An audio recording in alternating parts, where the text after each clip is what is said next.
Hi, and welcome to another episode of If It's in the Mind, It Can Be Managed. And this is completely different to what we've been doing. It is June, it's Men's Mental Health Awareness Month. And I'm going to get a few guests on men talking about their mental health. And Kev, you introduce yourself because we've only known each other about a week to 2 weeks. But we did gel quite quickly. But I also know I feel that we have a difference of opinion in things, and that's brilliant. And I like that, the fact that we have a difference of opinion and we're still good friends. So, Kev, introduce yourself. I introduced myself as a syringe psychologist because I think we need to be mindful about what we do. I'm a dentist by background, yet at the same time, I never want to be a dentist. So my cause, my purpose is to inspire people to be out of the box and do what lights them up and be more them. I run a aesthetic wellbeing center in Dunfermline, and my cause is to shake things up and remind people that it's time for them to shine. So let's deep dive that before we go into the podcast. Let's deep dive that.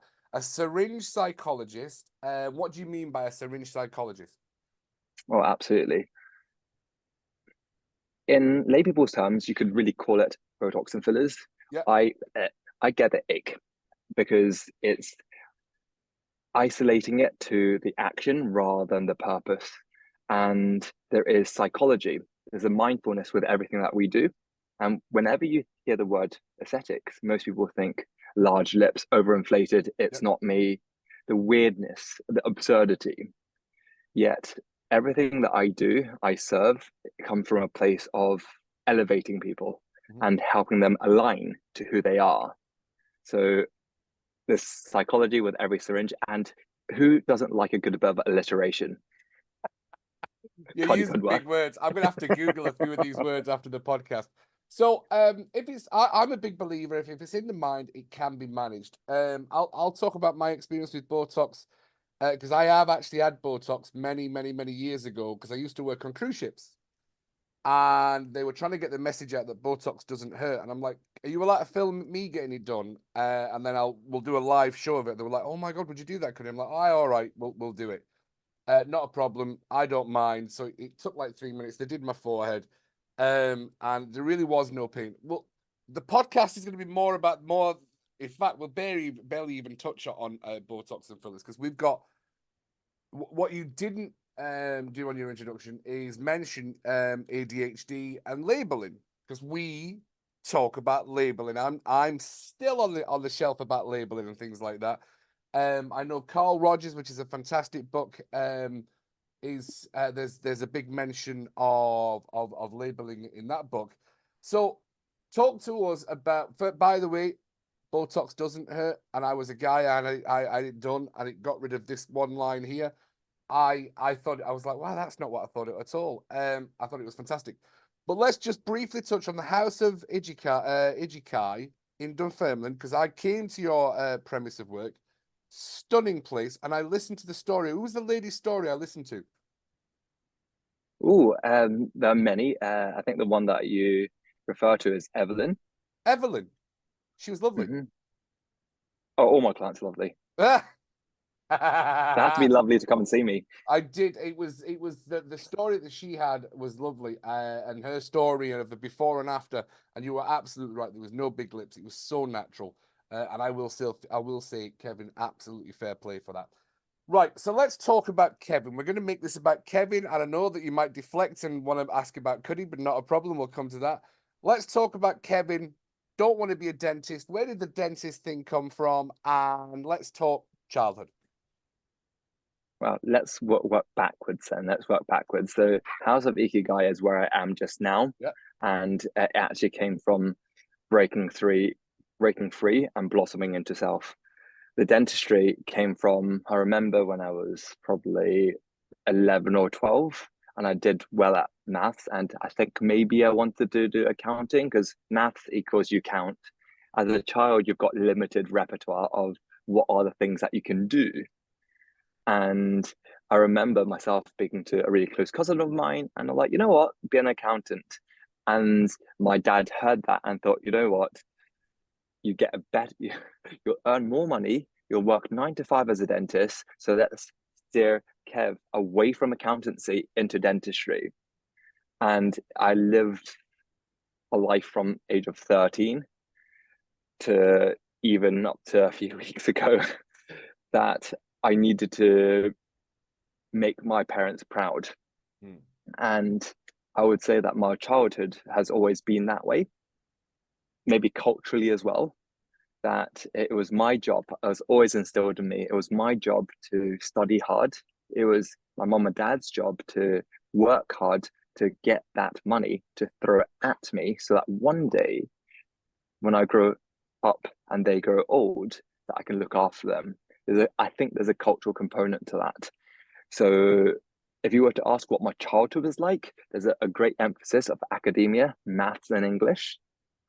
And the fun things like music or art wasn't encouraged because it's not the Chinese way.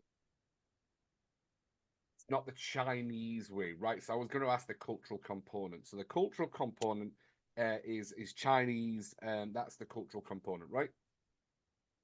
I would say yes and no. Like I said, I'm really good at answering questions in a political way.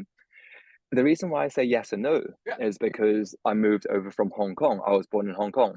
So our mom and dad. So in the Western world, I'm Chinese, and in Hong Kong, I don't speak as eloquently in Cantonese. So you could say there's a cultural component, but I don't. I'm a cultural nomad. I call it cultural purgatory. I don't belong. So when you say I don't belong, and this will definitely resonate with a lot of guys. I was for those feelings. Tell me what you mean about not belonging, and what from where you were then to where you are now. Do those feelings of belonging still exist? Do they still turn up in your life, or are they? Have you dealt with them? Ooh, where did it come from? So there's actually 3 masks. I've been working with a therapist for some time. Yep. Number one mask is the cultural mask. Yep. I always thought that was just quirky because whether it be racism or just expectations or this cultural ethnic norms, I didn't fit in those aspects. Yep. And then the next mask was the sexuality mask, Yep. where I practically got disowned by my parents. Right. At the age of about 25. And then the most recent mask is coming to a realization that I am neurodiverse. I went on holiday recently to Hong Kong, and it was the first time, I think it's the 10th time that I've been there. And it was the first time that I've ever been in Hong Kong where I wasn't, I'm not saying this in a demeaning way, but in a way of being paraded around. Oh, this is my son. Look how tall he is. Look at my son. He's a dentist. And it was the first time only a few months ago that I realized that my little quirks wasn't even just being Chinese. I had one estate agent and another taxi driver said some aspects that made me aware that it was neurodiversity rather than a cultural thing. I blamed my quirks, bluntness, quick thinking as being Chinese. And that was the aha moment, accepting that label. I self-labeled myself because over the last 2 years, I've been trying to look for a diagnosis. And because I'm functional, I can smile and I can wear that mask very well. I'm sure you would understand, and maybe people relate to this, is wearing a mask. People don't know if you're happy, how you feel inside, sorry. You usually put a happy face on. I saw a a reel, a post recently that people don't pretend to be depressed. People pretend to be happy. Yes. And that kind of full circle background to my masks and how I feel in relation. So literally in a few weeks ago, I was like, you know what, hell to it. I can be me. I can label myself whatever I want. My parents think that I'm a beautician now because I offer aesthetic treatments rather than drilling teeth. But I'm like, you do you. They've lived their life. I can do me now. You said yes, Kevin. Thank you very much for being so open. That's such a it's a story. There is a story, and I think you've taught. Wow, for opening up about self-labeling. Now, the label that you've created with the mask that you've had to put on, the label, does it help you or hinder you, or have you created the label that makes you feel comfortable with who you are? I'm just asking. That's all, Kevin. So the self-labeling, the quirks, the bluntness, as neurodiverse, how have you self-labeled yourself then? Of what? I love it. What? And this is where we get into a discussion. Let's heat things up, because you call it a label. I don't call it a label at all.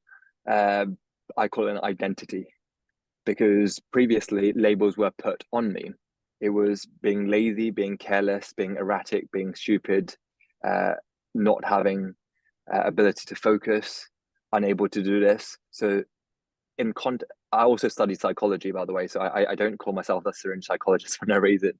I got a BSc in psychology, and I've always been fascinated.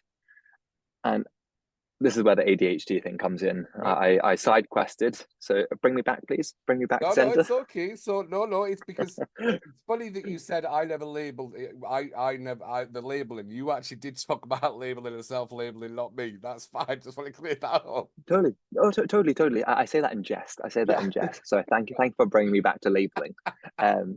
So yes, I believe that people label, and when I say that in jest, in humor, I'm stepping into what I call my aggressively compassionate stage of my life, Right. and reclaiming labels as well. Yeah. Reclaiming labels, because whether they queer, gay, whatever, or I'm not going to use the derogatory Chinese terms, because but Black people do that. Like, other people reclaim. There's something very powerful about reclaiming identity and processing that, and being empowered with an identity, rather than accepting it as a wound, or harm, and reprocessing that's really empowering.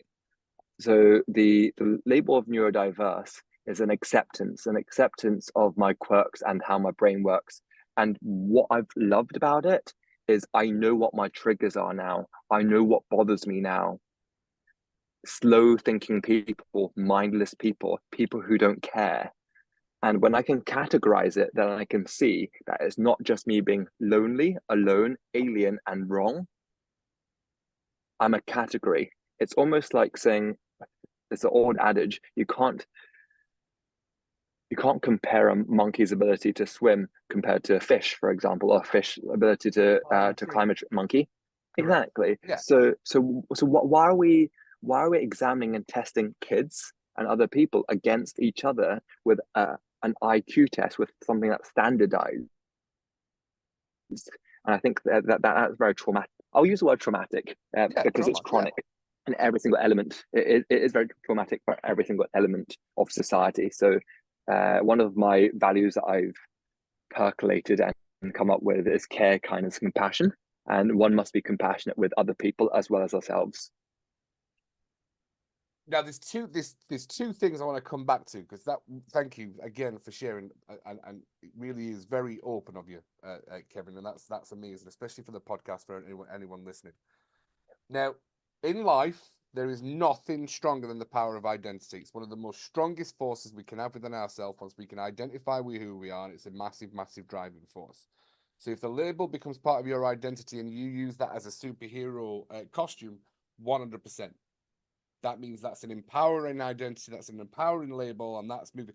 And in fact, I'll tell you who uses that. And I've probably touched about this before. Tom Stoltman. Tom Stoltman, Scotland's strongest man, the world's strongest man again, has autism, and he uses his autism as, that is my superpower. That is what gets me up, and that's what made me the strongest man in the world. And that's identity, and that's empowering labels. So that's exactly how, if we use those labels and use those identities, we create that empowering person that needs to stand up in the world, which is clearly what you've done.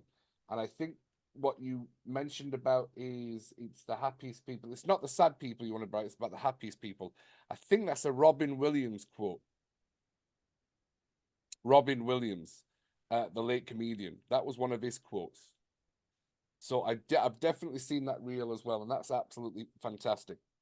So you are right. That when we use the identity and the labels, because I know that when we've had conversations and I'm like, labels and diagnoses sometimes are not what empower us. And that's why we were having this conversation, is so that we can talk about it, was because we were going to talk about labels. It's not that I don't think labels are useful. I think they can disempower us if we don't know. So my argument is Kevin, and you can hopefully you'll be like, that makes total sense. The argument for me is when you go to see a doctor, and this is not a feint on any doctor whatsoever, you go down to the doctor has to listen to symptoms, and the doctor would say, it sounds like you have PDST. Take this tablet and leave. Now, if you walk out of that doctor's office and you don't know what PDST is, how to deal with it, how to overcome it, or anything, but you just think you have to take a tablet for the rest of your life, then you have a label and an identity of something that is completely disempowering, and you can be stuck with that for the rest of your life. And then you have a belief, and me and you both know about the power of beliefs. The power of beliefs will absolutely make us or break us. Just even the idea of a belief can make us or break us. So the point of the labels is, which is why I wanted to ask you, and you worded it so eloquently, is when that label and that identity and the mask that we wear sometimes, if it empowers us to move forward, then it's absolutely a positive thing. However, there is so many people in the world that I listen to and hear from us, oh, I have this, so I can't do this. My anxiety, so I can't do this. My PDST, so I can't do this. That's when we have a label that doesn't suit us and doesn't help us shine in the world. However, you, sir, with the couple of conversations that we have had and enjoyed at each other's company, you shine, Kevin, every time you walk into a room, and that's brilliant. That's absolutely brilliant. So that was the talking about the question. So the self-labeling happens quite a lot, but it sounds like, if you don't mind my saying, and share your story on this one, this self-labeling for you has made you feel comfortable with who you are. Is that right? Correct. It's finding roots. There's many senses of lack of roots. Hong Kong as a culture, they're not quite rooted either. They're not quite Chinese and not quite British. And then added to a layer of that with being an immigrant technically, and then moving schools about 10 times and having 16 different jobs. This is where I thought it was being nomadic and not being rooted. But as I've explored, it is the neurodiversity. And there's elements of the neurodiversity. I must caveat, and the disclaimer is that I am not a psychiatrist. So I've been working with a psychologist, and they can't label either, which is really fascinating. They give context and put things in certain categories to manage appropriately. And I found that really powerful. And you could see it in different disciplines, that what you had mentioned there, Cuddy, was the diagnosis and mismanagement, because having a label of PTSD, I think, is important. You see what the triggers are, you see what the causes are. I think when you bring it back to the NHS, then it's very, very therapeutic. But then I can go down a conspiracy rabbit hole of the pharmaceuticals. So There's this nothing is wrong with that. Do you ADHD want to brain. do that? Let's do that, Kevin. It's fine. I think welcome to my ADHD brain. It's a No, it's not network of combat different assault. No, ideas. fine. I think we need to be mindful, because I was exploring maybe a PhD, a PhD, and X, Y, and Z. But if you truly take a few steps up, who funds PhDs? It's usually industry. And in medicine, it's usually something like a GlaxoSmithKline. And I know even in the aesthetic industry, people have done studies of how long does the outcomes last for. And I know through a grapevine and really close peers of mine that if it doesn't show well to the company or the organization, they just hide the data. Hence, it is biases, and it's all everything's corrupt. If you centralize anything, it's all corrupt. I want you to know that I'm not a conspiracy theorist. I'm a I am. logical man. I think conspiracy theorists are just tin hats. I think if we think logically, we can think outside the box. And if someone wants to give me the facts, then that's fair enough. If you're going to say the royalty, the royal family are lizards, give me the facts, then I can buy into it. If you don't give me the facts, then I don't. I'm a man of facts. Right. I will give you, and this is still one of the funniest things I've ever heard, and I've re-quoted this a lot of the times, and I'm gonna say this now. Russell Brand said, "What is the difference between a conspiracy theory and the truth?" 6 months. And that everything starts, oh, another conspiracy theory. And then 6 months later, oh, that's truth and that's fact. Now, I'm not saying that the royal family are lizards. I'm also not saying that they're not lizards. I'm not going to go down that one either. However, there seems to be more and more, especially now. I've just started recently getting into Terrence Howard. I've been reading a lot of stuff and watching a couple of videos with Terrence Howard. And if you've not seen a lot of stuff with Terrence Howard, Kevin, in one of those moments of just following up, listen to what he's been talking about vibrancy, about science, about the maths of 1 times 1. It blew my mind. I absolutely love it. But in a 6 months' time, we don't know where we'll be with that story, but it's absolutely fantastic. But for you, Kevin, because I know when we were chatted, when I came down to the House of Igikai, which for anyone's listening for the House of Igikai, for men and women, it's a lovely establishment. Kevin, it's stunning, by the way. That lovely building just at the back of Dunfermline, absolutely fantastic. And if anybody ever wants to come and say hi to Kevin, please do. What I will say is, I noticed it was a lot of women, and this is Men's Mental Health month. How do you have any gentlemen that come to your place of work? I would say about 5%, Yeah, which is quite a healthy number. I really want to, if this is an outreach, House of Ikigai is welcome to all those who are open to being more them. We don't serve people who want to try to be like anyone else, because then it is a different rabbit hole. If you want to be you, then we're here to serve you. I'm really wanted to grow the men's aspect. I think this ties in really well with men, because I think there's lots of taboo that looking after yourself is feminine or as camp or as homosexual. yep, And I really want to be the counter to that, yep, because self-love is non-gendered. Self-care, I say skin health is health. So people talk about biohacking, people talk about fitness. So why does looking in the mirror and being proud of who looks back at us uh, need to be gendered? yeah, absolutely. So, Kevin, the power of labeling an identity. How long did it take you to understand about the power of labeling? Is that because you started working with a psychologist, or was that something that you'd learned along the way? I always, you know how I said I never want to be a dentist? I always want to be a psychologist, and I always want to be an artist. I've always been a psychologist at heart. I'm fascinated with how people tick. And this is genuinely where I think the ADHD comes from. We're really curious about people and what it is. We look into I think that I know, I don't even think, I know my superpower is to look into someone's soul without judgment and with pure compassion, that everyone's behavior comes from something, a history, a background. And I don't know if you're familiar with the term qualia. I love that term.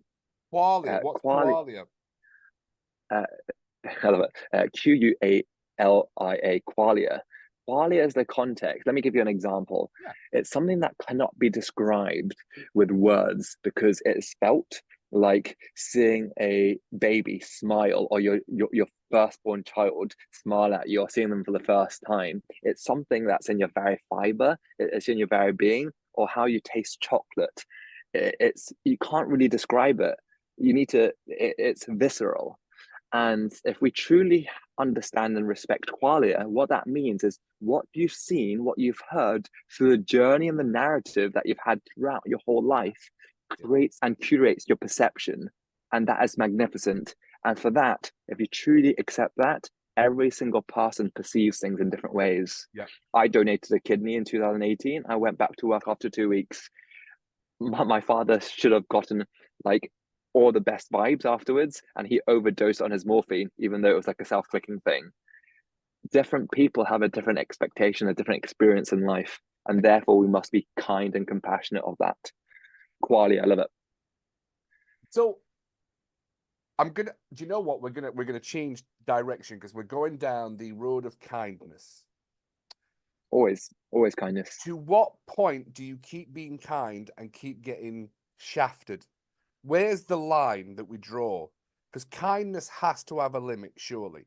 I would class myself as an extremely kind person. However, I know I've been shafted quite a lot of times because people take advantage of that kindness. I know they do.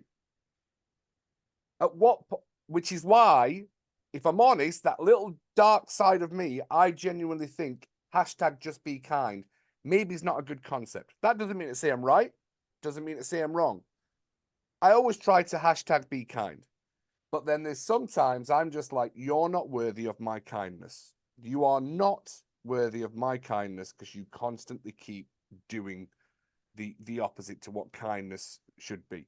And I see the suffering in people. But where do you come from and look on that part of hashtag being kind? But at what point does Kev start saying no?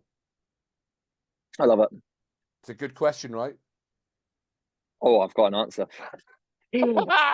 So you're way better at quoting people than I am. It's my mind. It's either Esther Perel, the beautiful, most gorgeous French lady who has like multiple languages. I think language expresses culture, and you tend to have a different mind in things. Or Brene Brown, or that vulnerability. One of the other beautiful ladies had said it is kind to be clear. It is unkind to be unclear. And if we step into that clarity of self and speaking your truth with healthy boundaries is kindness. It's like when you're saying people are taking the mick or taking advantage of you, that's like having your dogs in your front yard without a fence, without a boundary, and then them yapping at other people and running around. Boundaries, healthy boundaries are critical. And by you walking away, I wouldn't say that's unkind. You're kind to yourself and you're kind to the other person.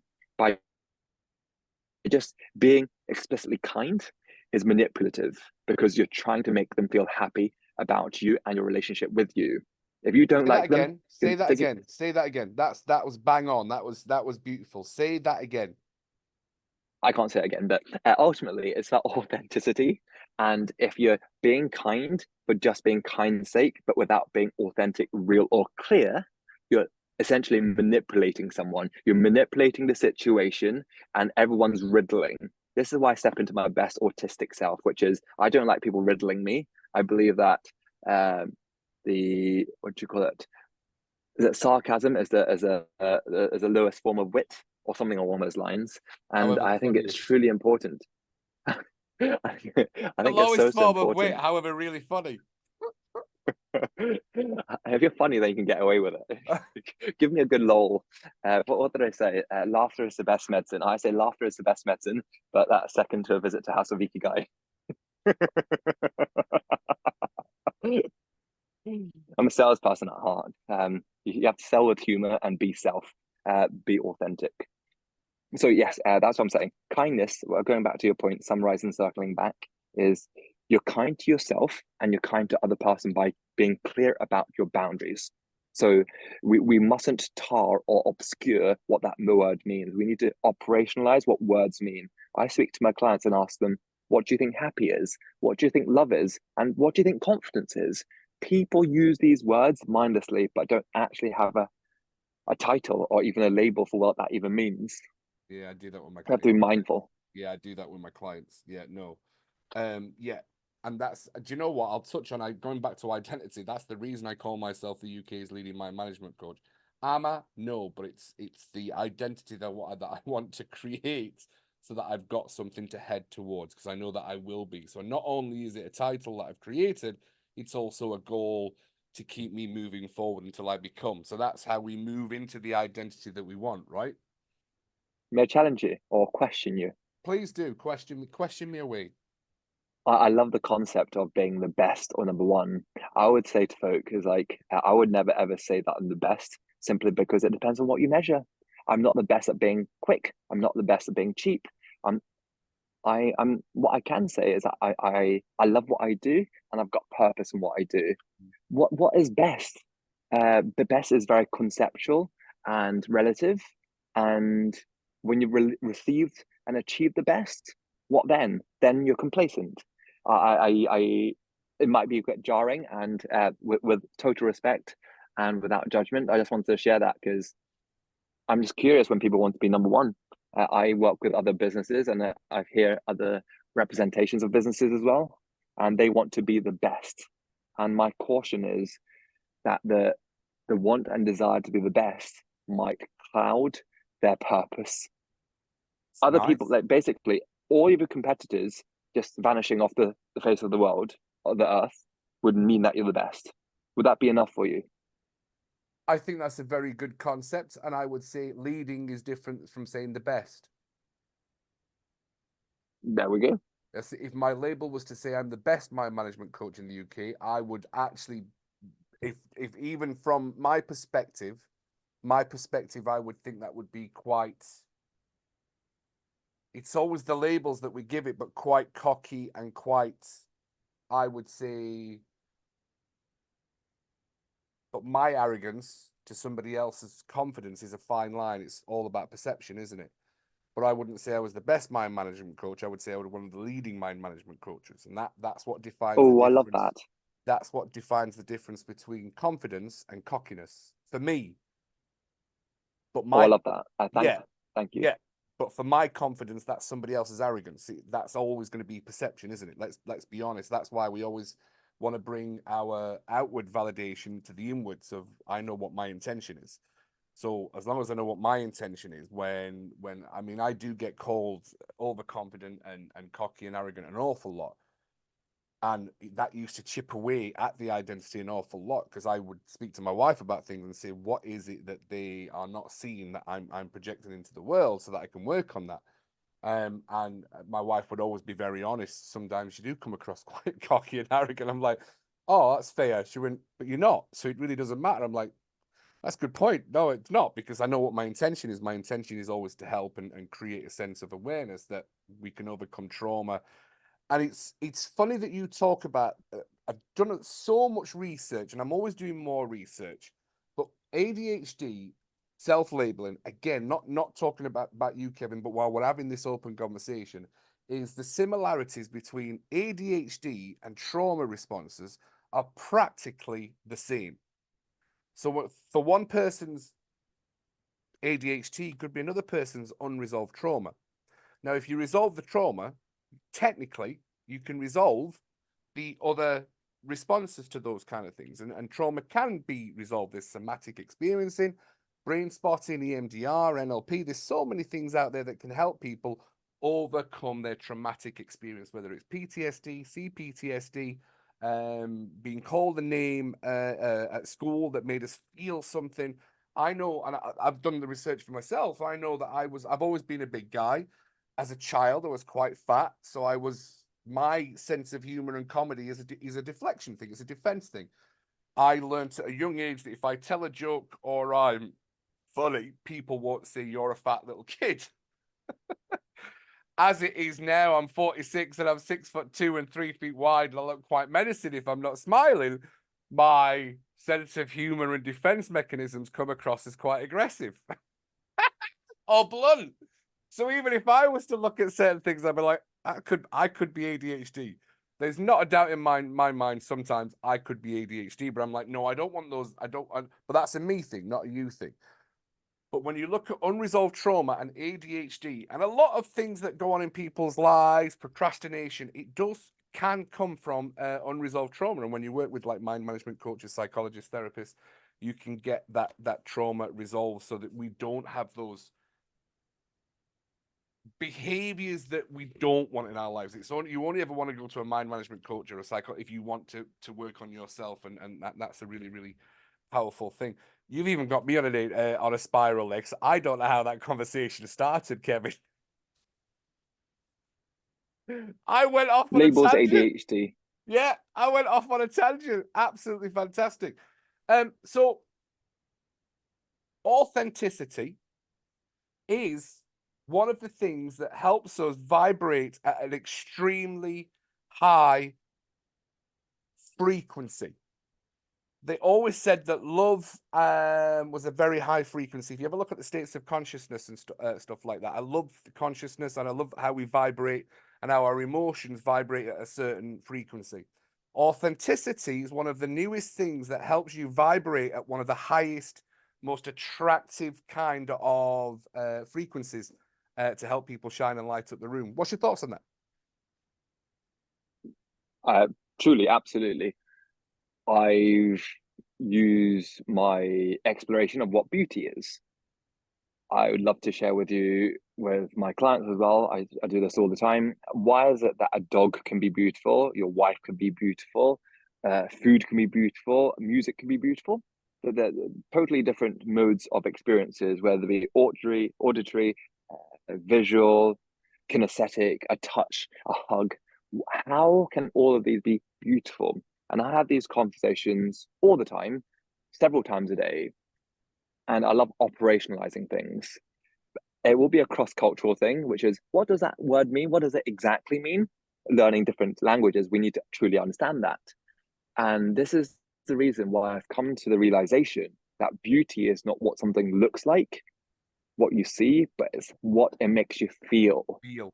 And feel, that's what it is. And that's why a dog, food, that's why people, that's why a noise, a sound, a hug, a kiss, anything it's how it makes you feel. And ultimately it has to be positive feelings. It could be to do with compassion, care, love, happiness, joy, solace, reflection, catharticism. It could be anything, but it has to be a positive feeling, and that all could be categorized as beauty. Okay, that's one aspect of it, but this is where we attach it to authenticity. I actually shared it in, I think, the last meeting that we had together. Authenticity is about congruency.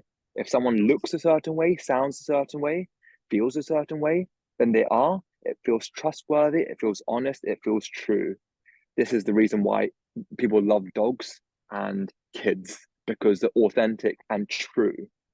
Whereas human beings, they're so fearful of being judged by the tribe that we end up putting masks on, so many masks, that we lose who we are and people don't know who you are. And it's so siloed, and you're hiding so much of yourself that you lose yourself and people don't know who you are. So it ends up being what I call a contrived. You end up being a contrived robot, an NPC, a non-player character, basically being contrived and not real. And that's not authentic. That's lifeless. That's the reason why in my world of aesthetics, what I call mindful medical aesthetics, we don't remove lines. We help express you and neutralize we neutralize expressions that no longer serve you or represent you in your journey at this point in life. Representation and expression of you. Perfection is a horizon. I say that perception, these are like KEVisms. I'm sprinkling KEVisms all over you, which is perception is an illusion. Keep sprinkling. Perfection is a delusion. Perfection is a delusion. It's a horizon that can never ever be reached and that we work towards. And when we get there, it's still not good enough because it's an illusion, like a mirage. So we must be so mindful of that, whether it be getting that car to be happy, whether it be getting that house to be happy. That mindless chase is what's gotten us sad. You can bring it back to men's mental health if you want, because this is crucially what's going on in men's mental health, because they feel as if they need to get X amount, a car or a watch, to be worthy or of value, to belong, to be anyone. And that's what's crucially what's wrong. Yes. So that is where we attach our emotions and an emotional state to something, thinking, oh, our emotions are not ours. I will be happy when I get the watch or I get the house or I get that. And it's the same for ladies, even though it's men's mental health. It's the same for ladies. When I know so many ladies that have lost weight, and then they get to their goal weight and they're like, oh, why am I not happy? Because it was never about, it's not the weight that you wasn't happy. It's that something inside maybe you're not aligned with your values, you're not being authentic, or you've not got, that's what we need to help people deal with. You were talking about rooting earlier. Mind management is basically get to the root of the problem, pull it out, and guess what? You'll be happy. That's kind of what it is, in all fairness. That's the simplest way of looking at mind management is, instead of having coping mechanisms, let's get to the root of the problem, pull it out, and work on that. That will genuinely make those massive differences. So for yourself, for what you're talking about there, when ladies or gentlemen have lost weight or they've attached their happiness to an outcome, and when they get the outcome and they're not happy, there's that disconnect. There's that disconnect of like, well, I thought that was going to... No, you see, the happiness was never there. The happiness is here. We need to find the happiness here first. And guess what? That then becomes everything around us becomes, oh, I'm happy. And everyone's searching for happiness here, here, here, here. We're like, no. The happiness is here. Let's work on this. Let's work on the self. Let's work on the inner. And then guess what? Everything else becomes really, really happy. And it does. I mean, you touched on it at the beginning. It does come from parents, our beliefs, and it's all beliefs. It's all beliefs, traumatic experiences. It's how we were made to feel. So we build a schema or a concept of who we are. And if that's not matching that identity of who we think we are, there is that disconnect. And that's genuinely one of the most powerful things, coming back to identity, and for men, is the second we start thinking these things are going to make us happy, oh no, this is the one that makes us happy, then our life changes. And that's something that's really, really powerful. And you do that at the House of Igikai, because I've watched you do it. You make sure you work on that with the processes that you've got. And that's why I liked the concept of House of Igikai, and that's why I personally like the concept of Kevin, because I knew what you were speaking, I knew what you were talking. It's not just about coming and getting fillers and getting those things. You do the work with people to make sure that once they leave, yes, they look better, but there's been that change on the inside, which is a powerful thing, Kev. And that's not a lot of people do that, in all fairness.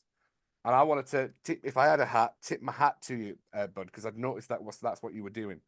And that's the quality of the service you get at House of Igikai. So well done, Kevin. You do lots, by the way. It's my purpose. It's my life's work. That's what Ikigai means. It's your life's work. Yeah.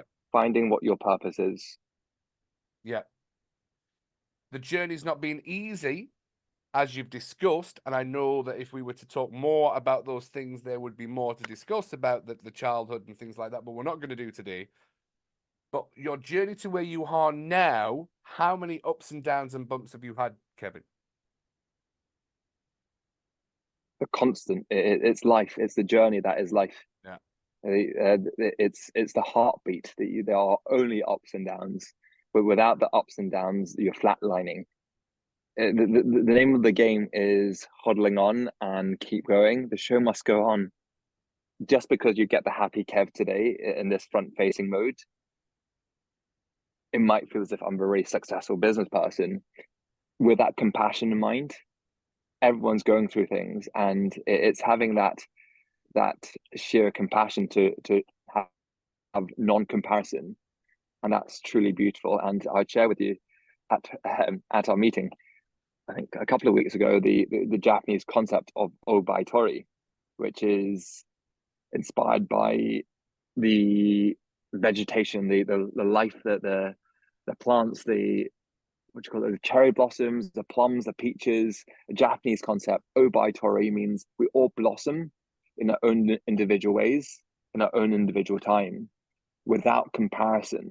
And that's beautiful. When we know that you are unique, you are special, and there's that power in that individuality and uniqueness. House of Ikigai, the origin story was actually Smile with Kev, and it was Achieve Your Happy. And one of the main reasons of the rebrand is that I wanted to be less the Kev show, more about a revolution, a changing of minds. And it is that your beauty is within. Yep. And to remind people that's what it is. I'm just externalizing it. I'm not doing any magic. I'm just reminding you of that. And that, my friend, is where we're going to wrap up the podcast, because that was beautiful, Kevin. Thank you very much for being on. Before we wrap up, tell me where you are, where we can find you, and give me a brief pitch for House of Igikai. Find me on House of Igikai on Instagram, Facebook. You could also find me on Instagram myself as the Syringe Psychologist. Dr. Kev, you'll find me. If you, what did I say? When the student is ready, the teacher will come. I don't know who's the teacher and who's Buddha! That's the student, but I'll be statement learning from about you too. Buddha! You're literally equating yourself to Buddha, Kev. Why not? I'm channeling the universe. In all fairness, we yes, a lot of people. I'm certainly channeling the universe, and that's exactly like what when we're attuned and we're authentic, we're closer to the universe. And this could be another podcast. In all fairness, but people need to. We're trying to get the message out of that. The universe keeps repeating the pattern until you learn. If you don't learn, it'll keep repeating the same pattern. The universe is giving you lessons every day. This was a powerful podcast. This is Feelings of Authenticity, How Men Can Blossom. That's going to be the name of the podcast because I'm listening the whole way through. How can I name the podcast? As always, it's in the mind. It can be managed. Big love from Cuddy. Kevin, anything you want to say? Keep shining. It's your life's work to shine. We'll see you on the next one. Bye, bye.